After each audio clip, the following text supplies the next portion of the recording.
하던 대로만 꾸준히 하시면 합격에는 지장 없으실 겁니다. 잘하고 계시는 것 같은데. 예, 65번 함께 오십니다. 세대 구분형 공택 건설 기준에 관한 설명을 드린 것 찾도록 되어 있습니다. 여기 세대 구분형 공택은 사업계획 승인받아 건설하는 것과 공동택 관리법에 따라 행위허가 받아 개조하는 경우가 있습니다. 그런데 지금 2번, 3번, 4번은 사업계획 승인받아 건설하는 때 기준입니다. 그래서 그냥 한번 확인하시고 1번 잠깐 확인하시는데 용어 정의와 관련되어 세대 구분형 공택은 구분된 공간에서 생활할 수 있는 부조이고 구분 소유는 할 수 없어야 됩니다. 그래서 구분 소유할 수 있는 주택을 말한다. 이 말 때문에 틀린 것으로 파악해 놓습니다. 그리고 2, 3, 4 묶어 놓으시면서 얘는 건설 기준입니다. 다만 우리가 하나 기억할 게 있습니다. 올해 시험에 나오게 될 텐데 세대 구분형 공택은 공동택 관리법에 따라 개조하게 되면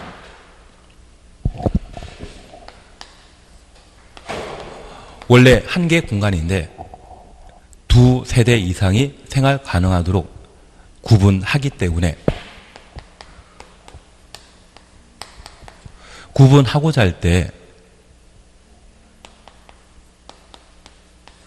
새로 만들어지게 되는 경계벽은 소방이나 구조 안전이나 피난 등의 관계 법령에 적합하게 개조하도록 되어 있습니다. 가끔 아파트에 화재 발생하면 아파트 특정 세대만 화재가 발생하지 인접한 세대에 화재 확산되지 않습니다. 그 이유는 경계벽이 불에 잘 견딜 수 있는 내화 구조이기 때문에 가능한데 한 개 통합 구조를 구분하게 되었을 때 새로 설정하는 경계벽도 그런 내화 구조로 만들어야 되지 대충 만들면 안 된다는 이야기입니다. 그리고 두 번째입니다. 이렇게 개조하게 되면 기존 세대 수를 포함하여 몇 세대까지만?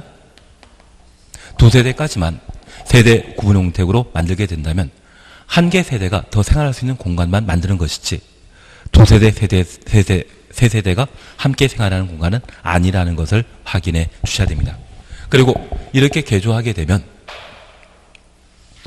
구분된 각각의 생활할 수 있는 부엌과 욕실과 그리고 이때는 현관입니까? 구분 출입문입니까? 이때는 구분 출입문. 사업계획 승인받아 건설하는 때는 현관이라는 말을 쓰지만 여기에서는 구분된 출입문이라는 말을 사용하게 됩니다. 그리고 개조하게 되면 과밀화 현상에 대한 대책이 미흡하기 때문에 부족하기 때문에 전체 세대 중에 10분의 1까지만 동해 전체 세대 중에 3분의 1까지만 개조할 수 있다는 것 기억하십니다. 그러면 우리가 잠깐 이해하실 것이 있습니다. 사업계획 승인받아 건설하는 세대 구분형 공택에는 기존 세대를 포함한 두 세대 이하로 할 것 있다 없다? 없습니다. 그리고 동해 3분의 1이란 말 없습니다. 사업계획 승인받아 건설하게 되면 전체 세대 중에 3분의 1, 전체 주거 전용 면적 중에 3분의 1까지만 세대 구분형 공택을 건설할 수 있다. 이야기 나오고 이 둘에 관한 기준은 사업계획 승인 대상 세대 구분형 공택에는 적용되는 기준이 아닙니다. 사업계획 승인받아 건설하는 세대 구분형 공택에는 이 두 개 기준 있다 없다? 없다라는 것 파악해 줘야 됩니다. 그래서 지금 보시면 3번, 4번 보게 되면 세대 구분형 공택의 세대별 구분된 각각의 주거전면적 합계는 전체 주거전면적의 얼마? 3분의 1.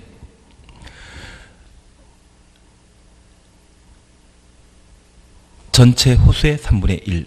이건 아니고 전체 호수의 3분의 1. 이런 말을 각각 사용하게 되는데 우리가 기억하실 것은 개조할 때는 전체 얼마입니까?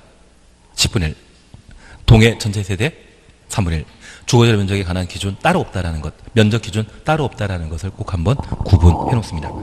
그래서 65번은 사실 문제가 조금 성립되지 않습니다. 이렇게 나오면 이의 신청할 수 있는 여지가 있습니다. 66번입니다. 주택조합에 관한 설명을 드린 것 찾도록 되어 있습니다. 1. 리모델링 주택조합은 공동택 소유자가 그 주택을 리모델링하기 위해 설립한 조합이다. 맞죠? 2번입니다. 중개업자는 조합원 가입 알선 등의 주택조합 업무를 대행하여 수행할 수 없다. 공법상 없다는 말 나오게 되면 열야업은 틀린 지문입니다. 대행할 수 있습니다. 이렇게 대행하게 되면 누구만 민간만 한다라는 것 기억해 놓습니다. 등록사업자, 중개업자, 민간만 대행할 수 있다라는 것 확인해 놓습니다. 3번 지역주택조합은 설립인가 받은 날부터 2년 내 사업계획 승인 신청해야 한다. 그리고 3번 직장주택조합은 같은 직장의 근로자가 주택 마련하기 위해 설립한 조합을 말한다. 그리고 5번 국민주택 공급받기 위한 가로 해놓으시고 뒤에 직장주택조합 넣으면 신고하고 설립하죠. 그래서 답을 2번으로 해놓습니다. 67번입니다. 리문에 관한 설명을 드린 것 찾도록 되어 있습니다. 올해도 나올 겁니다. 바로 5번 보십니다. 리 모댕 시에 수직 증축이 허용되며 기존 주택의 층수가 15층 이상이면 최대 몇 개 층? 3개 층. 14층 이하일 때만 2개 층이었습니다. 그리고 2번 다시 보십니다. 리모델링이란 사용 금살부터 15년 경과된 공동택을 각 세대 주거지 면적 30% 범위 내 증축하는 행위를 포함하고 세대 주거지 면적이 85제곱미터 미만의 경우는 40% 증축할 수 있다는 말 눈에 익혀놓습니다. 68번입니다. 저당권 설정 제한은 한 15년에 한 번 나옵니다. 그래서 우리가 꼭 기억하실 것은 1번 저당권 설정 제한 기간 꼭 기억하고 계셔야 됩니다. 입주자 모집 공고 승인 신청일, 주택조합의 경우는 사업계획 승인 신청일부터 소유권 이전 등기 신청할 수 있는 날 60일까지는 입주 예정자의 동의 없이 저당권 설정할 수 없다. 1번 지문 꼭 한번 눈에 익혀놓습니다.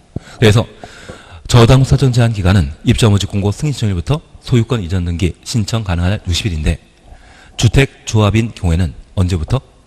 사업계획 승인 신청일이라는 날 눈에 익혀놓습니다. 그리고 2번 그냥 지나가시고 3번입니다. 사업체가 국가 등의 공공에 해당되는 경우에는 해당 주택 또는 대지가 입주 예정자의 동의 없이 양도할 수 없는 물건임을 소유권 등기에 부기 등기해야 한다. 공공은 부기 등기 대상 아닙니다. 공공은 부기 등기할 필요 있다 없다? 없다라는 것 확인해 놓습니다. 그리고 이런 부기 등기에 위반하여 실제 저당권 설정하거나 이중 매매가 이루어지게 되면 그 법적 효력은 무효이지만 5번 차셨죠.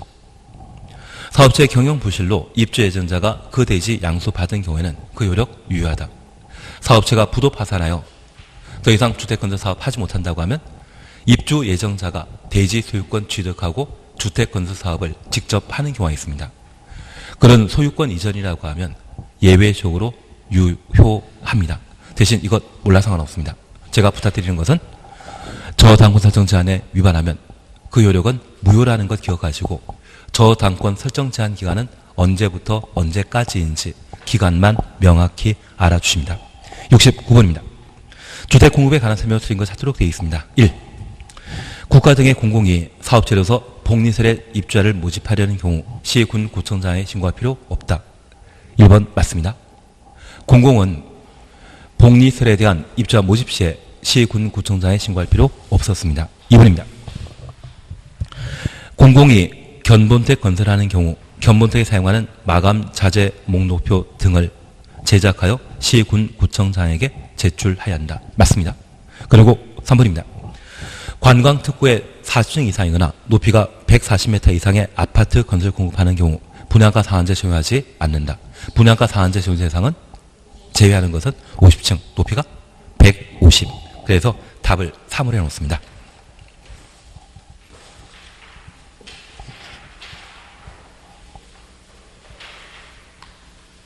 그리고 4번입니다. 도시형 생활택은 분양가 상한제 적용받지 않는다. 맞습니다. 그리고 5번 시, 군, 구청장은 사업계획 승인청이 있은 날부터 20일 내 분양가심사위원회 설치 운영해야 한다. 5번 맞습니다. 대신 이렇게만 잠깐 구분해 놓습니다. 첫 번째 우리 봐주실 것이 주택 공급편에서는 두 문제 정도가 시험에 나오게 됩니다. 첫 번째 주택을 공급하고자 하면 우리나라의 주택 공급은 선 분양 후 시공이 일반적입니다. 그래서 입주자 모집해야 되는데 저 입주자 모집과 관련되어 주택에 대한 입주자 모집과 입주자 공유 아닌 복리시설, 단지 내 상가에 대해서는 입주자 모집 절차를 거치도록 되어 있습니다. 특별히 주택건설 사업을 시행하는 사업 주체는 입주자 모집 시에 시, 군, 구청장에게 주택은 승인받아야 되고 복리시설의 경우는 신고해야 되지만 저 사업체가 공공에 해당되는 경우에는 입주자 모집 승인, 신고 대상 아니라는 것 확인해 놓습니다. 그리고 이러한 주택 공급과 관련되어 사업체 불법 행위 방지하기 위한 4개 규정과 투기를 억제하기 위한 4개 규정을 각각 살펴주셔야 되는데 여기 사업체와 관련되어 꼭 하나 기억하실 것은 견본 주택과 관련된 마감 자재 목록표에 관한 사항을 정리해 주시는 게 필요합니다. 그리고 두 번째 기억하실 것이 분양가 상한제 적용 주택입니다. 그리고 작년에 시험에 나왔던 사용 금사 후 매도 청구입니다. 여기 사용 금사 후 매도 청구는 올해는 안 나옵니다. 나오면 32회 때, 33회 때 시험에 나올 겁니다. 나는 33회까지 공부할 필요 있다 없다. 지금처럼 하시면 되기 때문에 얘는 그냥 크게 신경 쓰지 않습니다. 그리고 저당권 설정 제한이 있습니다. 얘는 15년에 한 번 시험에 나오기 때문에 크게 신경 쓰지 말고 방금 보셨던 기간과 저당권 설정 제한 규정에 위반했을 때는 그 효과는 무효이다. 그것 잡아주시는 게 필요합니다. 그리고 투기 방지와 관련되어 작년에 신설된 조정 대상 지역 제도 그리고 15년 전에 만들어졌던 투기 과열 지구 그리고 전매 제한에 관한 사항을 살피시는 게 일입니다. 공급제서 교란 금지는 중개사법에서 충분히 공부하고 우리 시험에 나오게 되면 아주 쉬운 것이기 때문에 크게 신경 쓸 필요 없습니다. 그래서 올해 해주실 것이 있다면 견본택과 분양가 상한제, 조정 대상 지역 투기 과열지구, 전매 제한은 기본적인 사항만 파악해 놓습니다. 그중에 제가 부탁드릴 것으로 우리 견본주택과 관련된 사항을 함께 보셨는데 이 견본택에서는 딱 3개 지문 기억하고 계셔야 됩니다. 첫 번째, 견본택은 사업계획 승인 대상 주택과 같은 마감 자재 설치하여야 한다. 그리고 두 번째입니다. 마감 자재 목록표를 사업체에 작성하여 시, 군, 구청장에게 제출하면 시, 군, 구청장은 제출받은 날입니까? 사용 금사일부터입니까? 사용 금사일부터 2년 이상 보관하여야 한다. 마감 자재 목록표 또는 사업계획 승인과 다른 마감 자재 설치하고자 하면 같은 질 이상 마감 자재 설치하여야 한다. 그리고 동질 이상 마감 자재 설치하게 되면 입주 예정자에게 알려야 한다. 동의받는 것이 아니라 알림 대상이라는 것 기억하면 올해 시험 나올 걸 충분히 해결할 수 있을 겁니다. 그리고 분양가 상한제 적용택과 관련되어 우리 기억하실 것은 방금 보셨던 관광특관의 청소가 50층 이상이거나 높이가 150m 이상의 공택은 분양가 상한제 적용상에서 제외하고 도시형 살택 제외하고 있습니다. 다만 이 분양가 상한제 적용택은 분양가 상한제 적용 지역 제도가 10월 달에 개정된다고 합니다. 얘는 한다 안 한다? 안 하지만 우리 꼭 하나 기억할 게 있습니다. 현재 이 분양가 상한제 적용 지역과 비교되는 것으로 조정 대상 지역, 투기 과열지구 있는데 이 3개 제도 중에 가장 먼저 만들어진 것은 뭐다? 투기 과열지구. 그 다음 만들어진 것은 뭐다? 분양가 상한제 적용 지역. 그 다음 만들어진 것이 작년에 만들어진 조정 대상 지역입니다. 우선 대상과 관련된 사안으로 우리 약속하신 게 있습니다. 심청이 기억나시죠? 저희는 5대1 초과. 국민대 규모위라고 하면 10대를 초과하면 이 세 개에 대한 공통된 기준이라는 것 기억하시고, 두 번째, 우리 약속하셨습니다. 분양가 상한제 적용 지역은 공급과 관계된 사항입니까? 건설과 관계된 사항입니까? 건설과 관계된 사항입니다. 그러면 이 3 중에 먼저 나와야 되는 것은 이 분양가 상한제 적용 지역은 항상 이 나와야 됩니다. 반면 투기과열지구와 조정 대상 지역은 뭐 나와야 된다? 3. 그래서 30% 이상 이야기 나오면 투기과열지구 아니면 조정 대상 지역 중에 과열 지역의 지정 기준이라는 것 다시 한번 살펴봐야 할 겁니다. 분양가 상한제 적용 지역은 30% 나온다, 20% 나온다, 20% 나온다. 그렇게 기억합니다.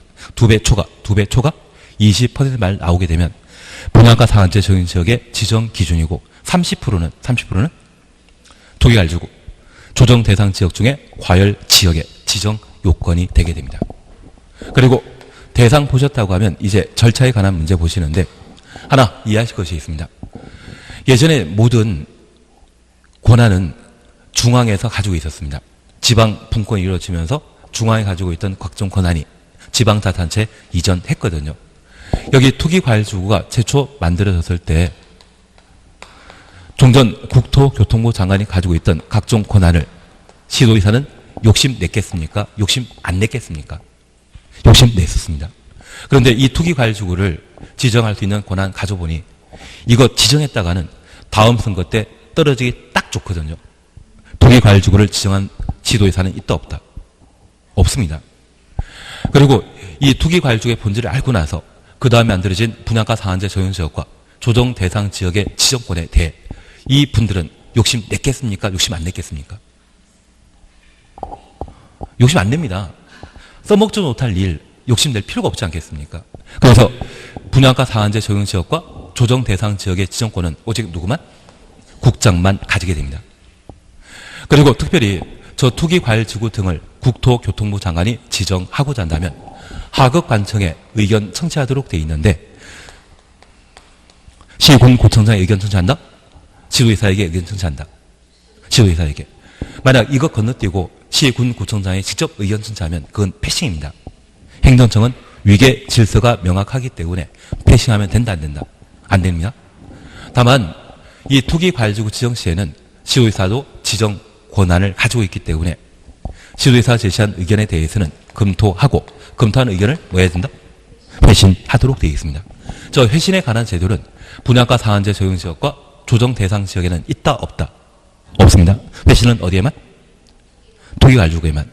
만약 이 두 가지에도 회신한다 이 말 나오면 바로 틀립니다. 이것은 작년 개정 사항이기 때문에 무조건 봐놔야 됩니다. 그리고 세 번째 우리 봐주실 것이 있습니다.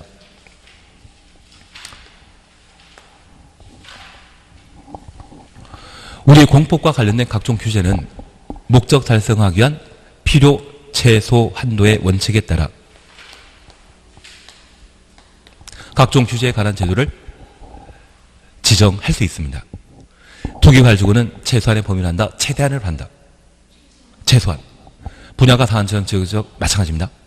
그리고 조정 대상 지역 중에 과열 지역과 위축 지역 제도가 있는데 위축 지역의 경우는 필요 최소한도의 원칙을 적용한다? 적용하지 않습니다. 뭐만? 과열 지역만.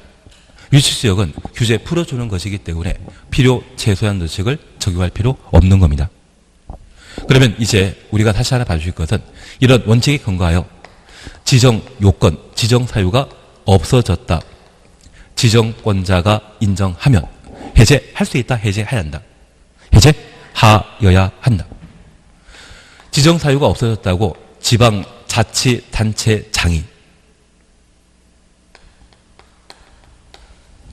인식하게 된다면 해제 요청할 수 있거든요.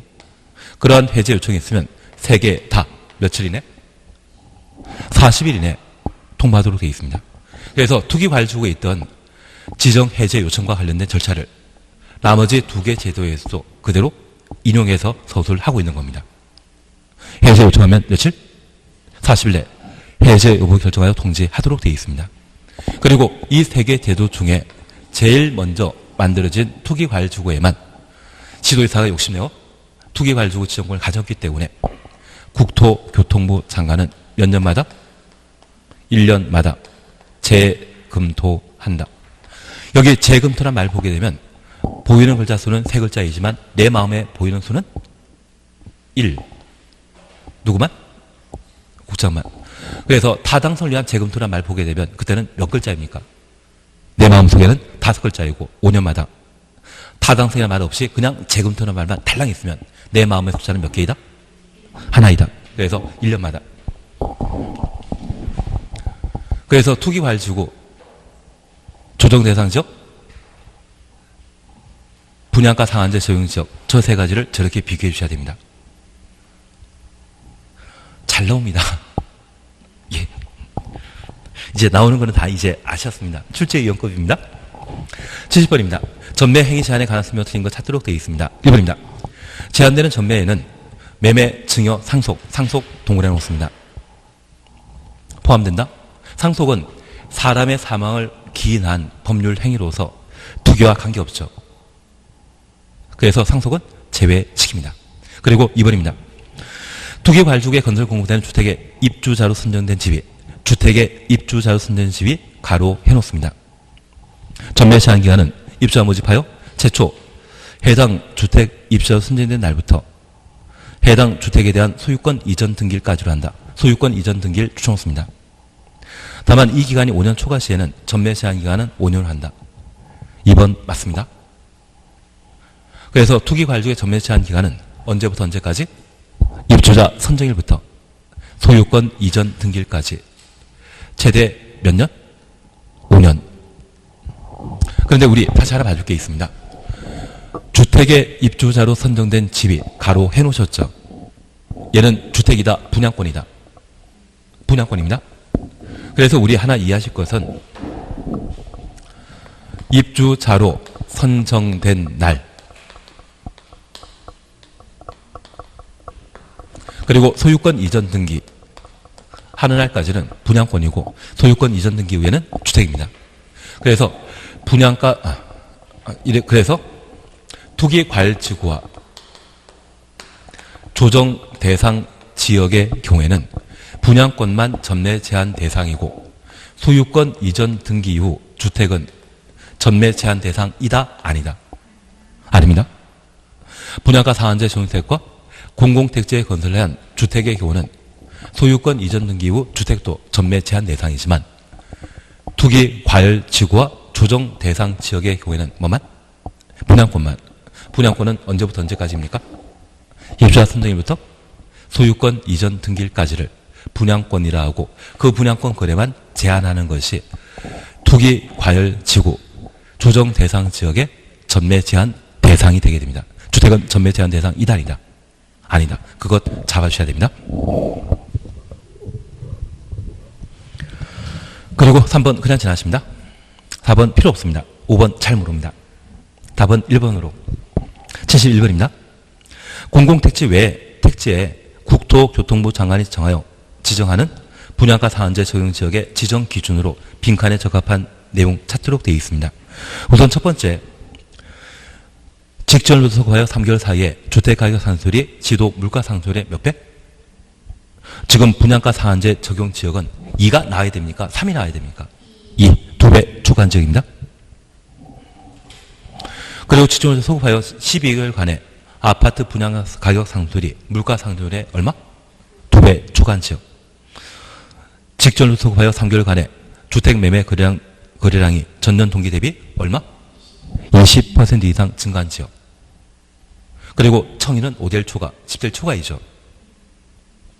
그래서 리얼에는 5대1 초과, 미연번에는 10대1 초과 나와야 됩니다. 답을 5번으로 해놓습니다. 그래서 우리 다른 건 이거 다 외우라는 게 아니라 이거 다 외우면 우파 쪽으로는 내가 보수 쪽이라 생각하면 그때는 우자로 시작하는 분이시고요. 내가 진보 쪽으로 시작한다면 그때는 조자로 시작하는 분이 되신 거죠. 다 외우면 우병우 아니면 조국이십니다. 그렇게까지 머리 필요 없으니까 그렇게까지 신경 쓸 필요 없으니까 우리는 분양가 상한제 적용 지역이 나오면 건설과 관계된 사안이니까 2 투기과열지구나 조정 대상 지역 나오게 되면 공급과 관계된 사항이니까 3 그렇게만 구분해 놓습니다. 진짜 머리 좋은 데는 나중에 돈 벌 때 사용하십시오. 시험 볼 때는 적당히만 하시면 됩니다. 아무 기억 앞으로 계속 들으면 됩니다. 분야가 사안자 시행 지역은 항상 2입니다. 조정 대상 지역과 조정 대상 지역 중에 과열 지역, 그리고 투기 과열 지구는 얼마? 3. 반면 위축 지역이라면 3이겠습니까? 2이겠습니까? 느낌상 2로 해주십니다.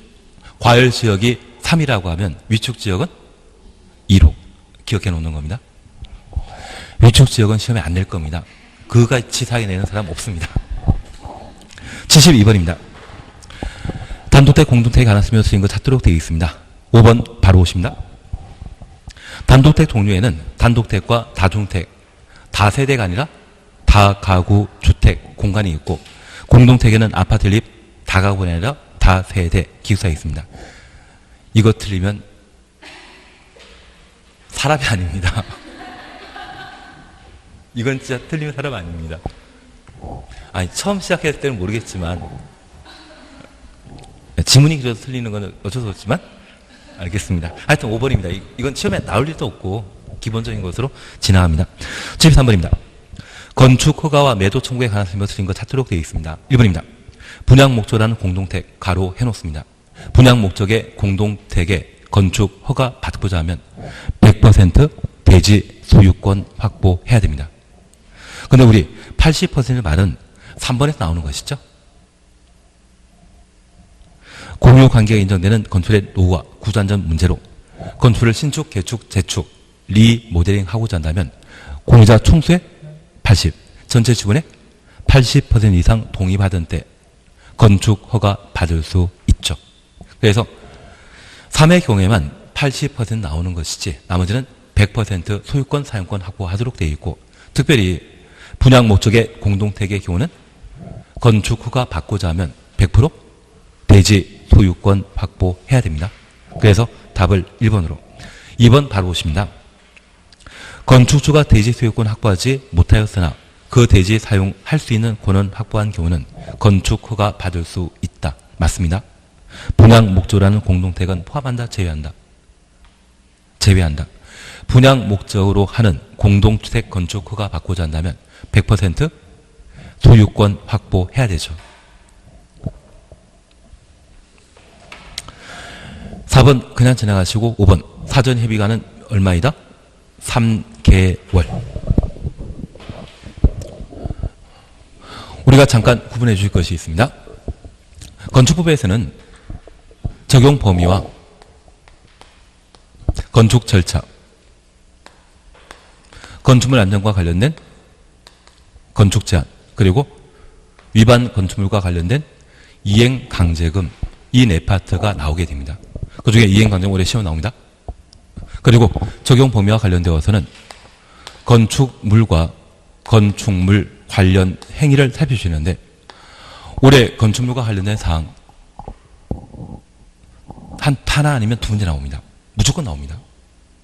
그래서 최소한 우리 기억하실 것은 작년에 다중이용 건축물 나왔기 때문에, 건축물의 구성 요소로서 발코니나 또는 지하층이나 주요 구조부나 부속 구조물, 그러한 부분들을 좀 정리해 주시는 게 필요하시고, 건축 면적과 연면적, 바다 면적, 이러한 부분들을 정리해 주시는 게 필요합니다.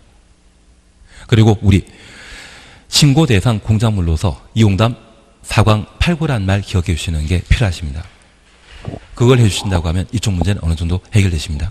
그리고 두 번째, 건축물 관련 행위에는 대수선, 리모델링, 올해 반드시 하면 또 나올 것이 바로 용도 변경입니다. 용도 변경과 관련되어서는 자산 전문 연교 근죽이라는 말 기억나셔야 되고, 문화 지배 설구는 문정유관, 영업 설구는 답한 운수, 교육 복지 설구는 노교소의 야, 그거 잡아주시는 게 필요합니다. 설계는 허가 대상으로 바다 면적합 500 이상일 때, 사용 승인은 허가 또는 신고 대상으로 100 이상일 때, 다만 500제곱미터 미만이고 대수선에 해당되지 아니하는 경우에는 사용 승인 받을 필요 없다. 그 부분까지 정리해 주시는 게 올해 하실 일입니다. 좀 힘드시더라도 거기까지 무조건 해주셔야 됩니다. 그리고 절차와 관련되어 우리 방금 이걸 보셨습니다.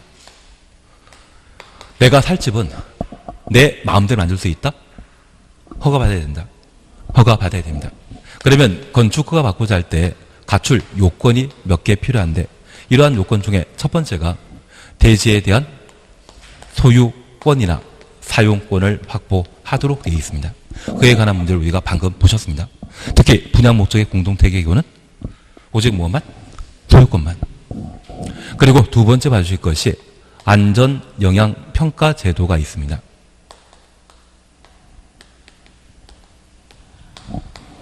안전영향평가 대상은 초고층 건축물이거나 16층 이상이고 연면적 10만 제곱미터 이상의 건축물이 안전영향평가 대상이라는 것 기억하시고 누가 한다? 허가권자가. 비용은 의뢰한자가 부담한다. 거기까지 잡아주시는 게 올해 할 일이십니다. 나는 기억 잘 나시죠? 잘하고 있는데 제가 괜히 했나 봅니다. 그리고 74번 학교 오십니다. 일종 근린생활설에 해당되는 것 찾도록 되어 있는데 일종 근린생활설은 생활에 꼭 필요한 필수시설을 말합니다. 그래서 답은 5번입니다. 끝에 원자로 끝나면 죄다 뭐다? 일종. 미용원, 이용원, 치과원, 한의원, 안마원, 탄후소리원. 근데 안마시소는 이종이고 안마원으로 끝났을 때만 일종이라는 거 다시 한번 확인하십니다. 그리고 우리 일본의 장의사, 동물병원, 동물미용실, 안마시수소, 노래 연습장, 일반 음식점 죄다 뭐다? 이종 근린 생활시설입니다. 그리고 3번 보십니다. 다종생활시설은 고시원이거든요. 그 고시원의 크기가 500 미만일 때는 이종 근린 생활시설인데 500 이상일 때는 숙박시설로 구분하고 있습니다. 다종생활시설은 고시원 말합니다. 고시원으로 바다 면적합 500 미만일 때는 이종 근린 생활시설이고 500 이상이면 숙박시설입니다. 그렇게만 잘 봐주시면 됩니다. 그리고 75번입니다. 건축물의 면적, 높이, 층수 산정 방법에 관한 설명을 드린 것 찾도록 되어 있습니다. 이 유형을 올해 아마 또 보게 될 겁니다. 반드시 잘 봐줘야 됩니다. 1. 지하층은 층수에 산입하지 않는다. 맞죠? 그리고 2번입니다. 층의 구분이 명확하지 않은 건축물은 높이 4m마다 하나의 층으로 본다.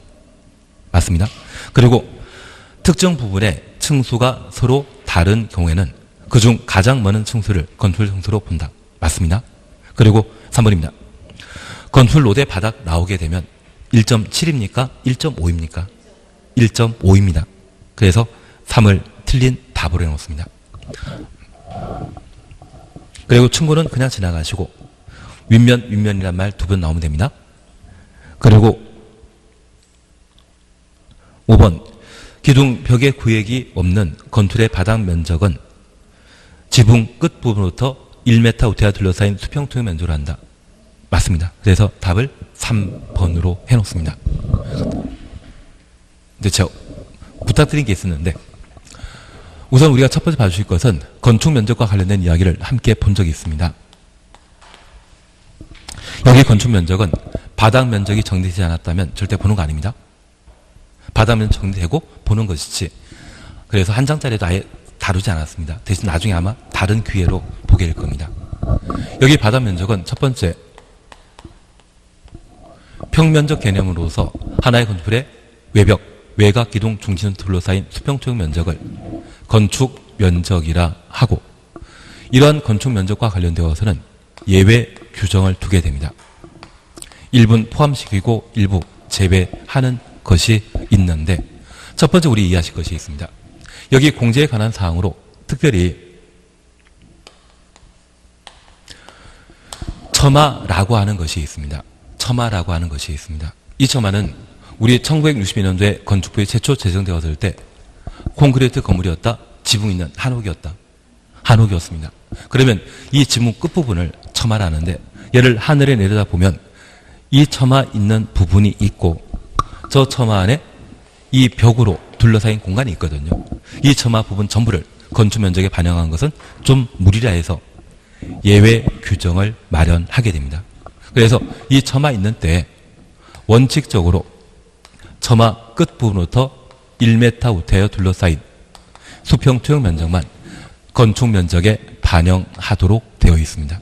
다만 예외적으로 일반 건축물은 1m이지만 한옥이라고 하는 두 글자 쓰면 2m. 전통 사찰이라 분류는 네 글자를 보게 되면 그때는 4m.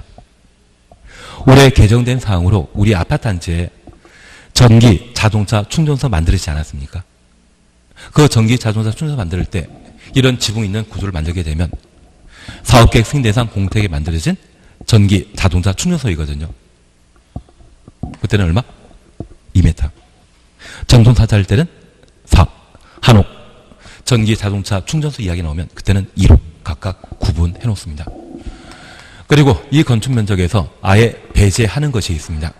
하나 이해하실 것이 있습니다. 지금은 아니지만 1980년대 또는 90년대 단독택에는 담장 밖에 쓰레기통이 하나씩 있었거든요. 그리고 5층짜리 중공 아파트에도 저 쓰레기통이 하나씩 있었는데 이러한 구조물을 존재할 때 하늘에서 내려다보면 본 건물과 쓰레기통 붙어 있는 게 건축 면적에 표시되게 됩니다. 다만 이 구조물의 높이가 1m 이하라고 하면 경미한 것이기 때문에 건축 면적에 포함시키지 않습니다. 그리고 두 번째, 경사 통로가 만들어지게 되면 얘도 건축 면적에서 제외시킵니다. 우리 학원에 주차장 들어가고자 한다면 지하 경사 통로 있지 않습니까? 얘도 사람이 만들어 놨거든요. 사람이 만들어 놨지만 지하층 직접 이용하기 위한 저 통로는 건축 면적에 포함한다, 제외시킨다. 제외시킨다. 그리고 가끔 우리가 1층을 이용하는 것이 아니라 2층, 3층에 코스트코나 또는 이마트 같은 게 만들어지게 되면 이 시장에 차 주차시키기 위해 직접 올라갈 수 있는 통로 만들어지게 됩니다. 그런 경사 통로도 분명 사람이 만들었지만 얘는 건축 면적에 포함한다, 제외시킨다. 제외시킨다. 그렇게 파악해 놓습니다.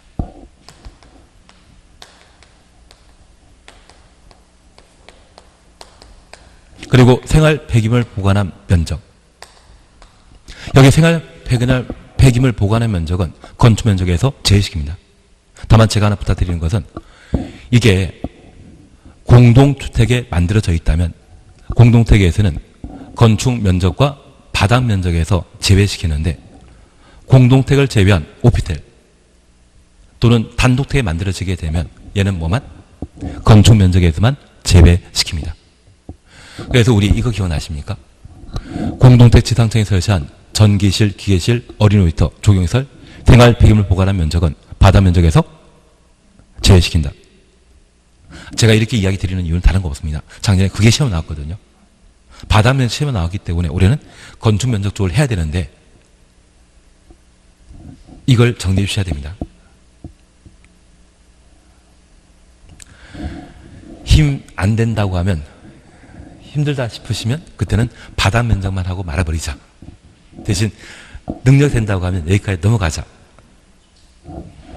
그런데 이제 제가 하나 이야기 드릴 게 있습니다. 노대 부분은 건축 면적에서 제외한다? 노대와 관련되어서는 바닥 면적의 특례 규정이지 건축 면적에는 없습니다. 방금 보셨듯이 노대가 접해 있는 가장 긴 외벽에 1.5m를 곱한 값을 뺀 남는 면적만 바닥 면적에 산입한다. 이것 보셨습니다. 노대 면적은 바닥 면적과 관계된 것이지 건축 면적과 관계 있다 없다? 없다. 그래서 가장 만만한 게 노대 면적 이야기할 겁니다. 노대 면적은 건축 면적에 제외한다. 이 말 나오면 틀린 것으로. 노대 면적은 무엇과 관계되어 있습니까? 바닥 면적에 관계된 제도라는 것 확인해 놓습니다. 최종 조건입니다. 1000제곱미터 대지에 건축한 다음 건축물의 용적률 찾도록 되어 있습니다. 나는 용적률 공식 잘 안다? 잘 아시죠? 용적률은 대지 면적에 대한 지상층의 연 면적 합계 비율을 용적률이라 합니다. 그래서 이미 대지 면적이 1000제곱미터 나오고 용적률 구하라 하면 지상층의 연면적 계산하면 용적률 낼 수 있죠. 그래서 박스 표를 보십니다. 하나의 건축물로서 지하 1층, 지상 5개층으로 구성되어 있다. 그러면 지하층은 용적률과 전혀 관계없는 부분이죠. 다만 이 지하층은 그냥 연면적에는 포함되고 용적률 산정할 때만 연면적에서 제외시키는 것 구분하십니다. 각층의 바닥 면적이 800제곱미터 동일하다면 5 곱하기 8하면 4000제곱미터가 되게 될 겁니다. 그리고 지하 1층은 주차장 사용하고 있다. 잘 모른다. 지상 5개층은 전부 주택 사용하고 있다.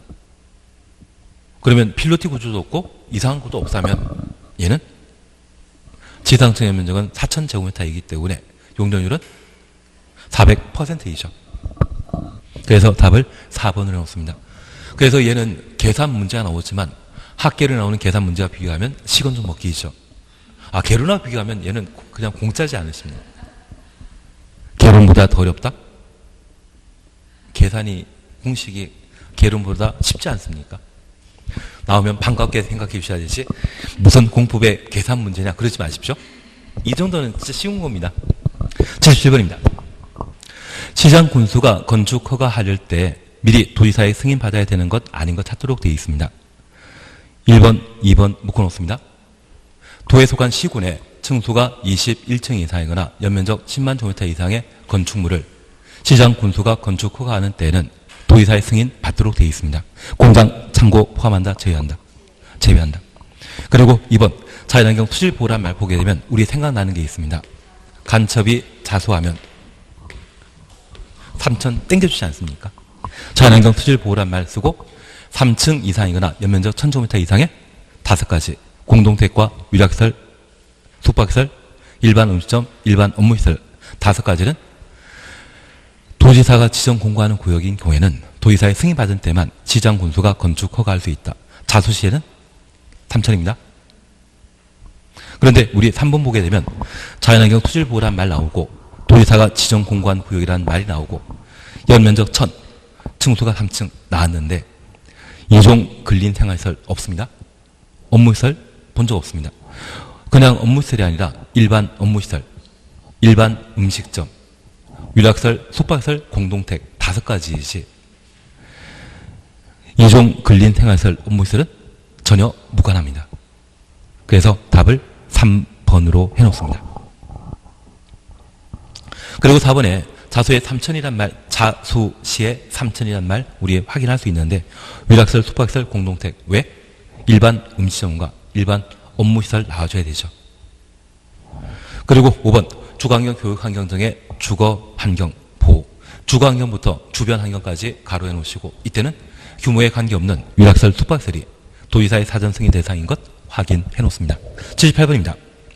건축분쟁 전문위원회 관한 설명을 틀린 것 찾도록 되어 있습니다. 건축분쟁 전문위원회는 국토교통부에 둔다. 그래서 국토교통부에만 있고 시도, 시군구에는 분쟁 전문위원회 없습니다. 그리고 2번 그냥 건너뛰십니다. 3번입니다. 분쟁 조정위원회는 당사자의 조정 신청받으면 60일, 재정 신청받으면 120일 내 절차 완료하도록 되어 있는데 나는 대한민국의 사법제도에 지식이 풍부하다? 그러면 우리나라는 3심 제도를 진행하고 있는데 처음 재판하는 것을 2심, 두 번째 재판하는 것을 항소심이라 표현하고 대법원에 재판하는 것을 상고심이라 표현하는데 그건 구분할 필요 없지만 분쟁 조정은 3심제이다, 2심제이다. 2심, 처음 하는 것은 조정, 두 번째 하는 것은 재정이라고 기억해 주십시오.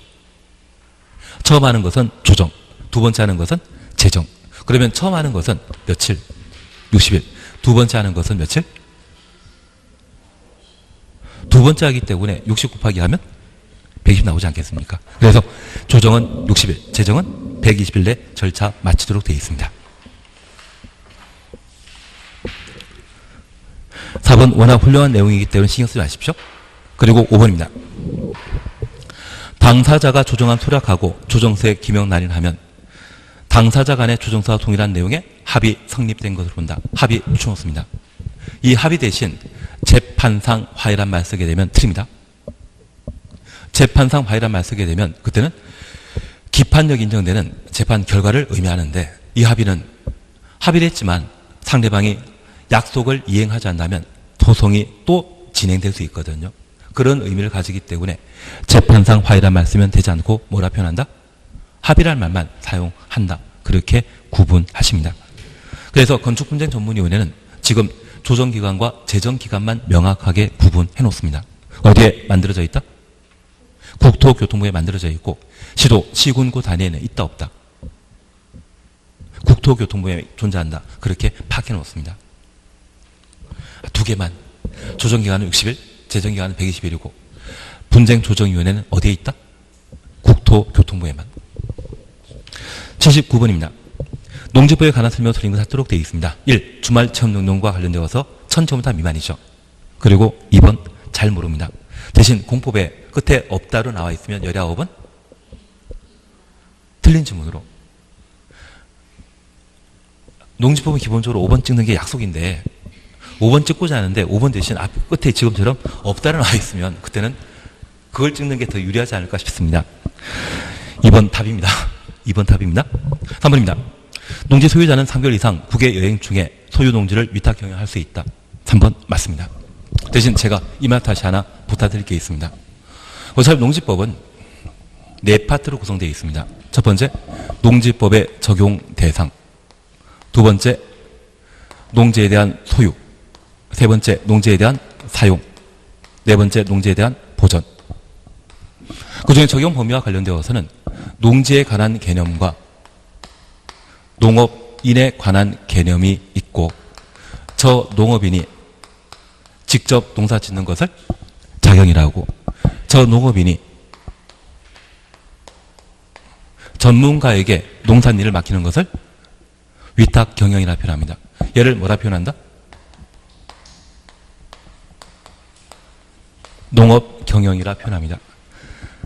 저희 지도 교수님께서 문전 옥답 구입하시고 농촌에 내려가셨는데 첫해, 둘째 3년 동안 적자 보셨거든요. 그때 이야기 드리지 않았습니까? 옆에 농민들에게 기계 빌리고 다 돈 주면서 농사 지었는데 생산 수확량이 그 원가의 한 10분의 1밖에 안 됐던 그걸 뭐라 한다? 위탁 경영이랍니다. 이 두 가지를 뭐라 표현합니다? 농업 경영이라 표현합니다.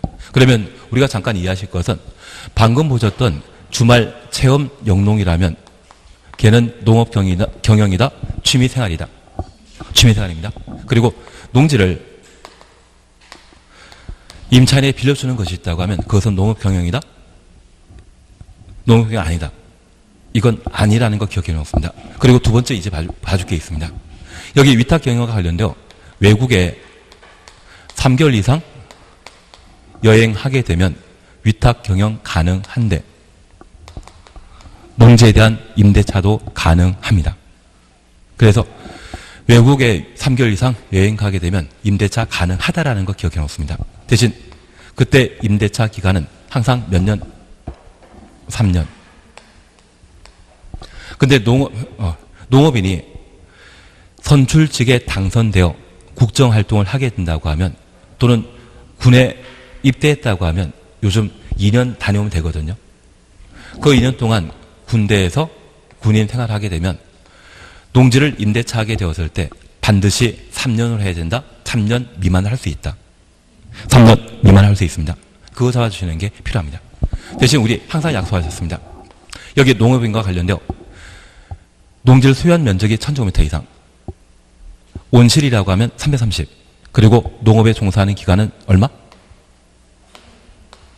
90일 이상 그리고 축산업에 종사하는 기간은 120일 그리고 농업 경영을 통한 판매액이 120만 원 이상 돼지 10마리와 소 2마리 가격은 같습니다.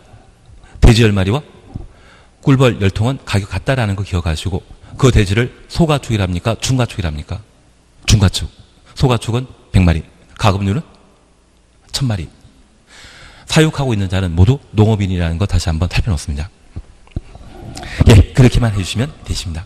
그래서 지금 3번 위탁 경영에 관한 사항 저렇게 눈에 보십니다. 그리고 시도지사 가로였습니다. 농업진흥지역 지정할 수 있다. 농업진흥지역 지정권자는 누구이다? 시도지사입니다. 그리고 이제 하나 더 봐줄 게 있습니다. 그러면 이 농업진흥지역 등의 각종 농지를 농사가 아닌 다른 목적으로 사용하게 되면 농지 전용 협의, 농지 전용 허가, 농지 전용 신고하고 농지를 다른 목적으로 사용할 수 있습니다. 협의는 행정청이 농지를 다른 목적으로 사용하게 되면 협의에 관한 절차를 거치도록 되어 있고, 행정청이 아닌 자가 농지를 다른 목적으로 사용하게 되면 허가 신고 절차를 거치도록 되어 있습니다. 협의는 누구에게? 지도자에게 농지를 협의하고 농지를 다른 목적으로 사용한다? 지도이사입니까? 농림부 장관입니까? 농림부 장관에게. 그리고 농지 전용 허가 받을 때는 규모 큰 것인 반면 신고하는 경우는 규모 작은 것이거든요. 규모 클 때는 누구에게? 규모 작을 때는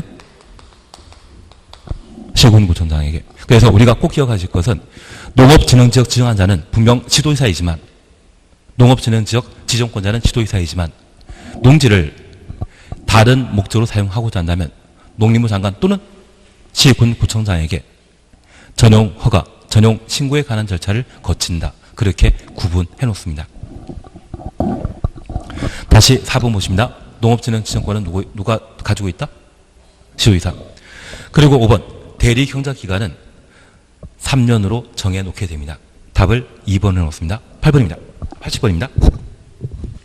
임대차에 관한 설명 틀린 거 찾도록 되어 있습니다. 올해 임대차 나옵니다. 힘드시더라도 임대차 무조건 보셔야 됩니다. 우선 1번입니다. 자격 농지를 농림부 장관이 정하는 이모작 하기에 8개월 이내로 8개월 추놓습니다. 이모작 할 때는 임대차 기간을 몇 개월로 할 수 있다? 8개월로 할 수 있습니다. 임대하는 것을 제외하고 임대차 기간이 정해지지 않거나 3년보다 짧은 경우는 3년으로 약정한 것으로 본다. 3년 동원해 놓습니다. 다만 제가 하나 부탁드릴 게 있습니다. 앞서 국외 여행 3개월 이상 여행하게 되면 임대차 할 수 있다 없다? 할 수 있습니다. 그때 임대차 기간은 무조건 3년입니다. 대신 군대 갔다 오게 되면 2년간 군대 갔다 올 수 있거든요. 그런 상황이라면 임대차 기간을 3년 미만 2년을 할 수 있다? 맞습니다. 부득이한 사유로 농사 못 짓는 상황이라고 하면 그때는 임대차 기간을 3년 미만 할 수 있는데, 해외여행 갈 때는 무조건 임대차 기간은 몇 년? 3년을 한다. 그렇게만 구분해 놓습니다. 하나 더 여쭙게 있습니다. 만약 국외 2개월 여행하면, 2달 여행하면, 1달 여행하면 그 기간 동안 임대할 수 있다? 그때는 허용되지 않습니다. 우리가 약속하신 게 있습니다. 농업에 종사하는 기간이 며칠? 90일 이상인 자는 농업일인데, 저 90일이라면 채소, 농사지고 수확할 수 있는 기간이거든요.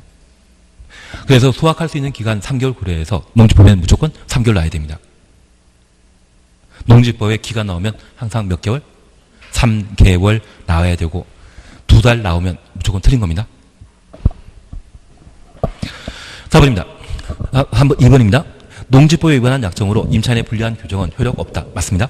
그리고 3번. 임대차 계약은 서명계약 원칙으로 한다. 맞습니다.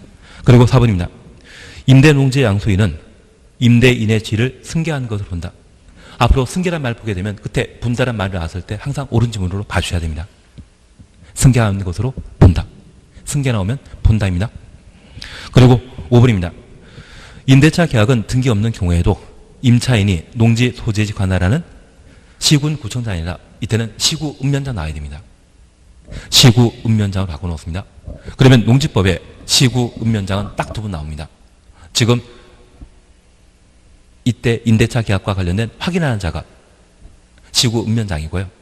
그리고 농지 취득 자격증명 발급하는 자가 시구읍면장입니다. 증명 발급하는 자는 누구이다? 시구읍면장. 여기에서도 시구읍면장 나와야 됩니다. 이들이 확인하고 해당 농지 인도받은 경우 그날부터 제3자에게 효력 발생한다. 그날부터 효력 발생하는 것이 아니라 다음 날. 우리가 주택임대차보호법 공부하시면서 임차인의 대항력 요건은 다음 날 효력 발생하지 않습니까? 그와 똑같이 여기에서 효력 발생은 다음 날 발생한다. 그래서 80번의 임대차는 올해 시험에 나올 만하기 때문에 꼭 봐놓으셔야 됩니다. 다음 주에는 신속하게 문제 풀고 제가